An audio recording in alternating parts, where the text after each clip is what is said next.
Hello, lovely viewers. It's time for another story here at Sorry What. You know the drill, go and grab your favorite mug, settle in, and let's begin. I am Langstin. I was 41 and was married for 15 years when the following story took place. I am an electronic specialist. I do some installs, but I am mostly a troubleshooting and repair guy. I got lucky with some software I wrote, and some gadgets I patented, so I am set for the money, but much too young to retire. I fell into this opportunity to buy the company that I was working at. I am a silent owner and have a CEO and CFO who are sworn to secrecy. So even my wife did not know about that. I had been the owner of the business for 8 years when I heard about a device that would allow your home computer to be your answering machine. As a troubleshooter, I had to test it, so I set it up at my house on my home phone. I found the device had a bug that actually worked to my advantage. I met Linda after I got out of the army. I was a communications specialist and was injured in an attack while I was working with the communications team outside of Kirkuk in Iraq. Linda is a year and a little younger than I am. She is tall, and I swear it is almost all legs. She is also very beautiful with an upside-down teardrop-shaped face. She is a Polish, Ukrainian, and Miami Indian descent. She has the most beautiful blue-green eyes and high Indian-type cheeks. As I have described, she is an exotic knockout. She was 22 when I met her, fresh out of college, and trying to get out on her own.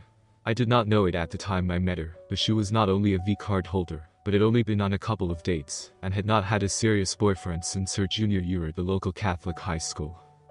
We met at a recruiting seminar that was held locally.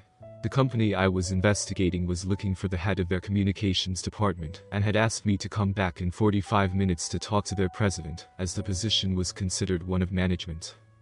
I went to get something to eat at the food booth, and Linda was in front of me. When she ordered, I could see that it was way more than she could carry, so I offered to help her. She would wait for my order. She did, and I carried the things back to the table she was sharing with two other young ladies. She thanked me and asked if I would join them. I agreed, and we sat and talked until I had to leave for my appointment.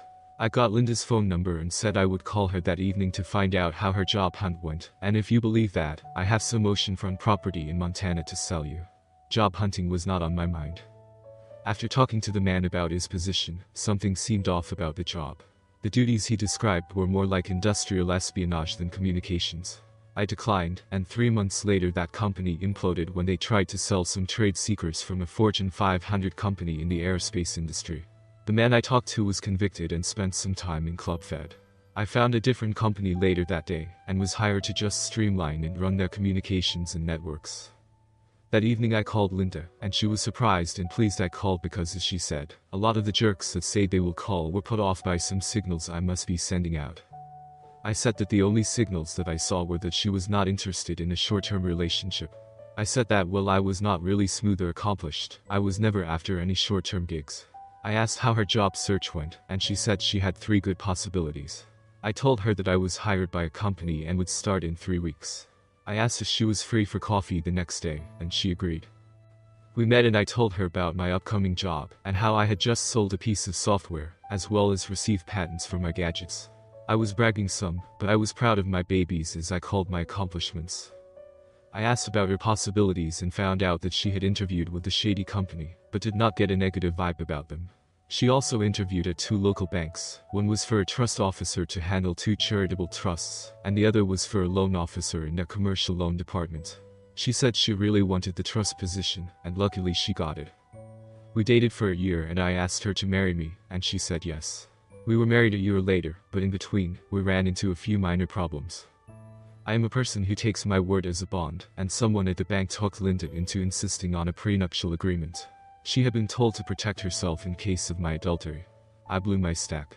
I screamed and ranted about her lack of trust, and said, in a very loud voice, "Fine, write your goddamn paper, but I will get my attorney to write one also, and we will decide between us which is most fair. And I will not sign a prenup that allows you to have any of my business interests or income from my pre-marriage inventions or software products."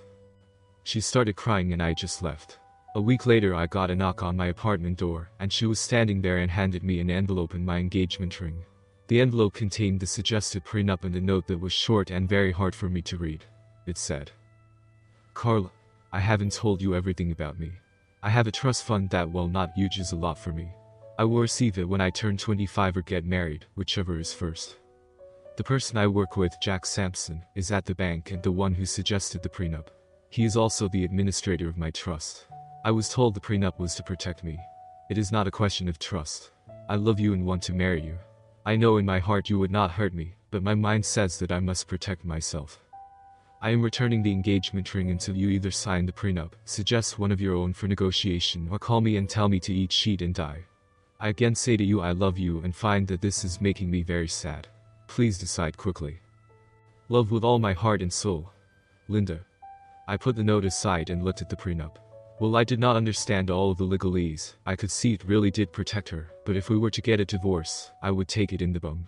I was furious. The next day, I called my lawyer and went to him with the prenup. I told him I wanted him to write 2 prenups up. I wanted the first one to be as one-sided as the one she gave me and the other to protect both my premarital assets and her trust fund. I told him to be fair, but to include a death penalty of all postnuptials joint assets, if there is adultery on either side. I explained that I would show her the unfair one, and after she got done ranting, I would tell her I would sign the fair one. I got the papers about 3 days later and laughed at the unfair one. It just screamed I don't trust you, so you will be screwed if we divorce. I thought the fair one was okay, but I still did not like it. Because of the way Linda acted when she gave me the note and papers, I thought turnabout's fair play. I wrote her this note. Linda. I won't tell you to eat shit and die, but here is a prenup my lawyer wrote to protect me. I must tell you it is as one-sided as the one you gave me. That when I used to start a fire in the backyard for a couple of the neighbors' boys who were camping out. Your words and actions show me how little you trust me, and so if you want to marry me, you need to sign my prenup. Let me know you want to negotiate a fair prenup, or eat shit and die. I love you and want to marry you, but I will not be mistrusted until I show you I can't be trusted. You can have the ring back easily, all you need to do is show you trust me. I do not like the prenup idea but will sign a fair one. If I don't hear from you before I start my job, I will move on, otherwise, the ring is still here when you want to claim it. I do love you. Carl. A couple of days later I received a screaming phone call from Linda, and I just let her rant about what a selfish bastard I was, and I could go to hell before she would sign that she said it was so bad she wouldn't drop garbage in it. I started laughing and she started crying. I waited until she calmed down and said, now you know how I felt. If you want a prenup so damn bad, I have one you can give to your lawyer or advisor to look at, and we can use it as a start. Be very aware that your lack of trust caused me to insist on an adultery penalty for either side. Do we go on or do I eat shit and die? Linda started laughing and said, you would probably ask for horseradish as a seasoning, you prick. If I didn't love you so much I would come over there and kick your bum. Send me a copy and we can see how it goes. I love you. And she hung the phone up. Her lawyer agreed with almost everything, but added a clause for spousal maintenance of $10,000 a year for the non-requesting spouse. I agreed to that and she got the ring back. We were married, and I switched jobs to head repair and troubleshooter in the company, until the purchase opportunity came up. That was after we had been married for about 6 years.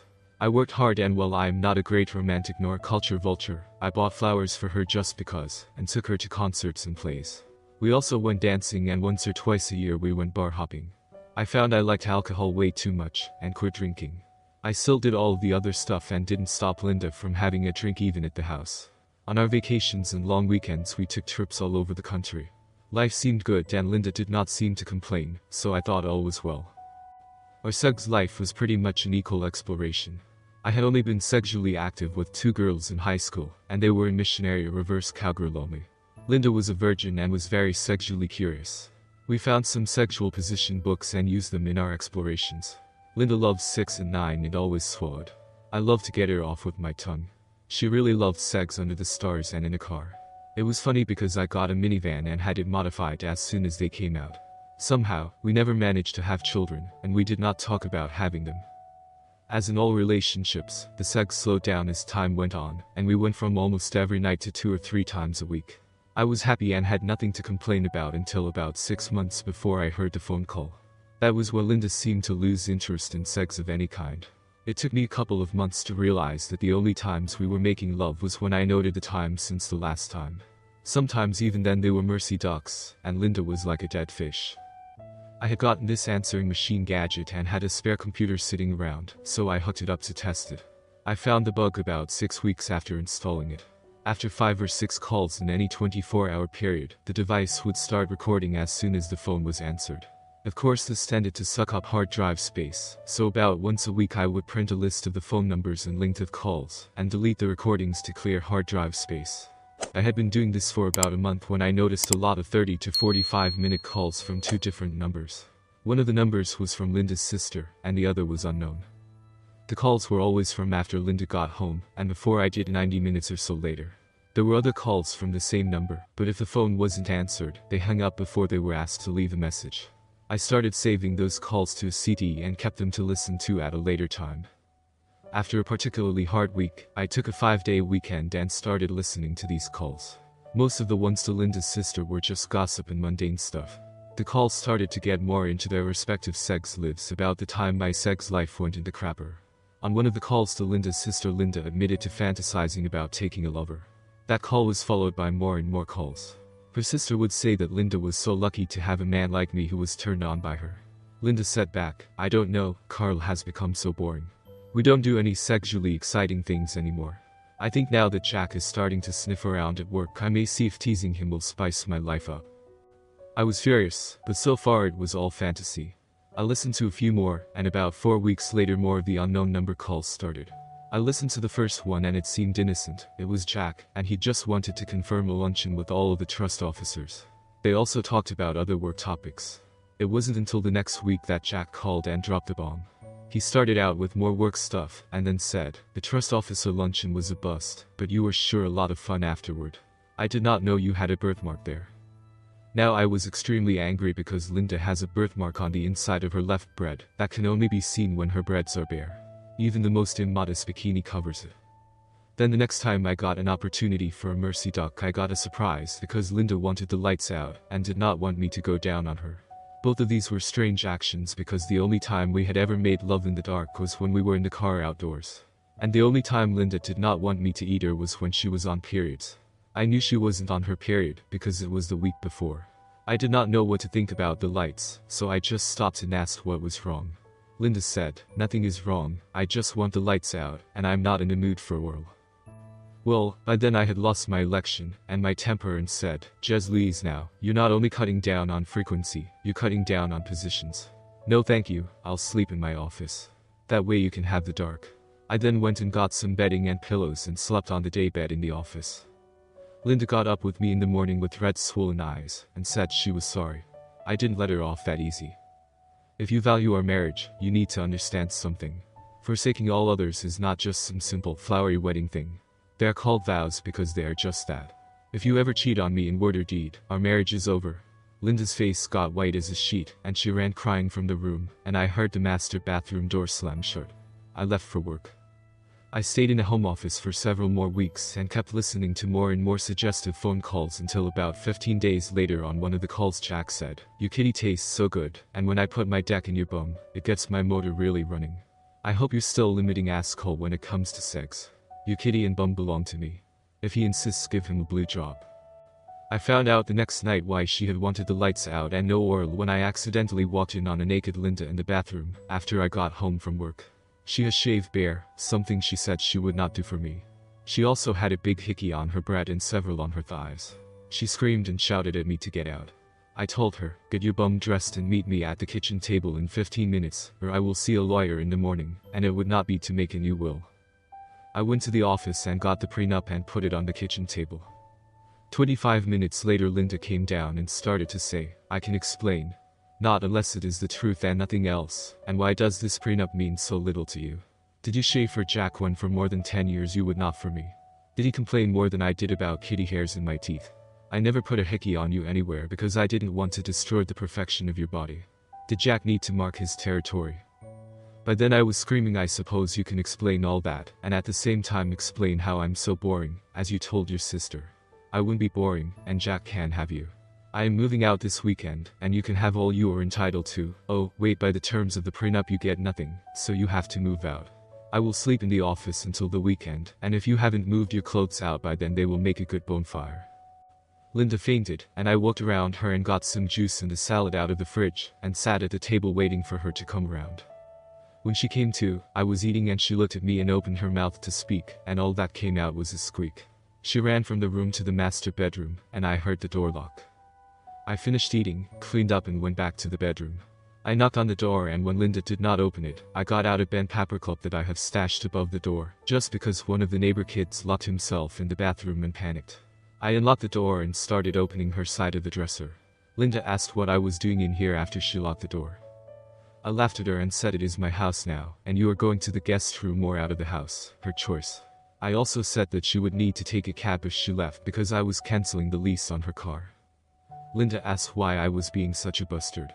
I looked at her and said, just look in the mirror at the marks on your body, and remember our discussion about trust and the fight over the prenup. I added, I heard your duck buddy praising the feeling of putting his deck up your peach. You never let me do that, you stupid slut. I waited for a second to see if she had a comeback. After closing her mouth, she sighed and slowly walked out of the bedroom, and I heard the guest room door close. Linda left for work the next morning, and I called my office and told them that I had some important personal problems that I had to take care of, and that I would not be in for the rest of the week. I then called a PI that our company used for periodic employee checks and internal investigations. They said they had a division that does that work, but wanted to know how serious I was about what I wanted. I said what I really wanted was for my wife to not be cheating, but she is, so go do everything legal that you can to prove it.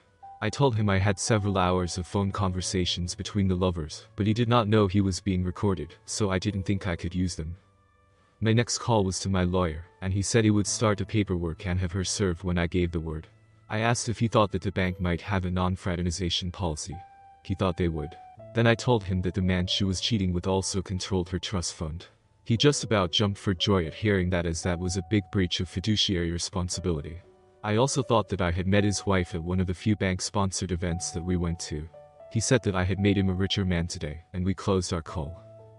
I then called the security company that runs the alarm system and entry security to all of the doors and windows in the house. They said that if I would give them a new security code, they would enter, and all the locks would change immediately. I did, and they did. Now all I had to do was call Linda and tell her that she was not to come into the house without ringing the doorbell. I did, and she went nuts. Too bad, so sad, I said, and hung up. Next, I called the bank and informed them that I wanted all of the accounts closed, as I would be transferring them to another bank. The person I talked to asked me to hold for a minute as the amounts were such that she was not authorized to do that. Next, an officious ass call came on and demanded to know why I wanted to close out the accounts. I told him that it was none of his business why, and then I said I just have a wild hair up my backside, and decided to move my accounts to a more reputable bank. That sort of shut him up for a second or two, and he said that the accounts would be closed, and I could sign the paperwork and pick up the check that afternoon.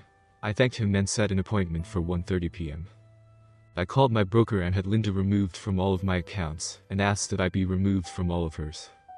I called the lawyer back and asked if there was a way to sue any and all parties at the bank, and to destroy this Jack person. He said it was in the works. I then told him about the recordings, and he agreed that we could not use them in court, but if we get countersued, then they would be bargaining material. I called the leasing company and asked what the buyout was for Linda's car. When I found out how little it was, I bought it. I may be angry, but I decided that maybe a little compassion would soothe some of her anger. Linda moved in with her sister that weekend, and when her sister tried to give me a load of shit about what I was doing, I ripped Linda's blouse up and showed her the hecky. I said there are more on the inside of her legs, and I haven't had sex with her in almost a month. That stopped that in a big hurry. The PI came back with all of the information I needed. It also showed that the lovers were charging their lunch trysts to the bank as business meetings. I paid the bill and sent a copy of the reports to my lawyer. I told the lawyer to serve any and all interested parties during the next business day about 2 o'clock in the afternoon. I made it a point to set up an appointment with my trust officer for that time. His office was right next to Linda's and between hers and Jack's.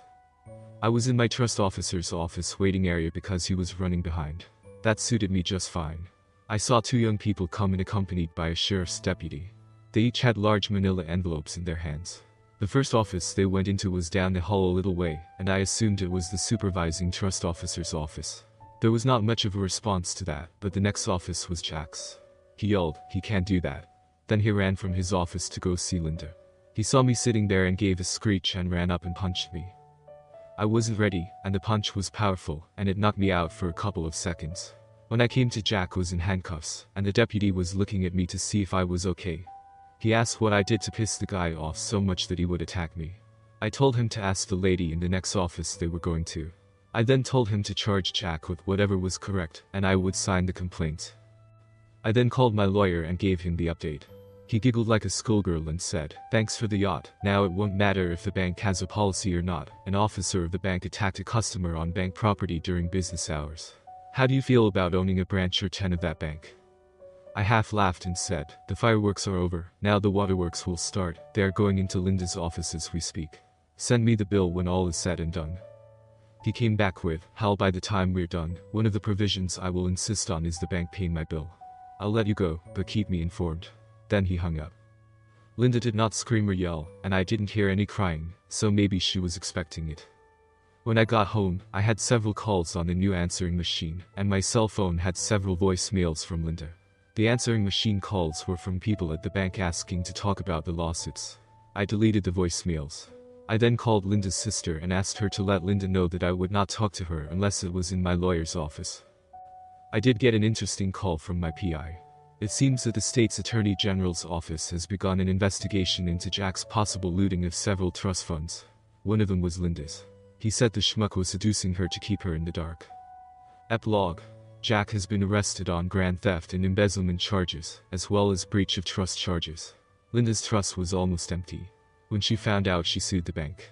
Between the two of us and our lawyers, we got high 7 figures each from the bank, and Linda's trust was restored. She wanted reconciliation, but I just handed her a jar of horseradish. And there you have it. I hope you enjoyed this story. Don't forget to drop a like, subscribe, and hit the bell for more. Stay tuned for the next story. Thanks for hanging out, and take care.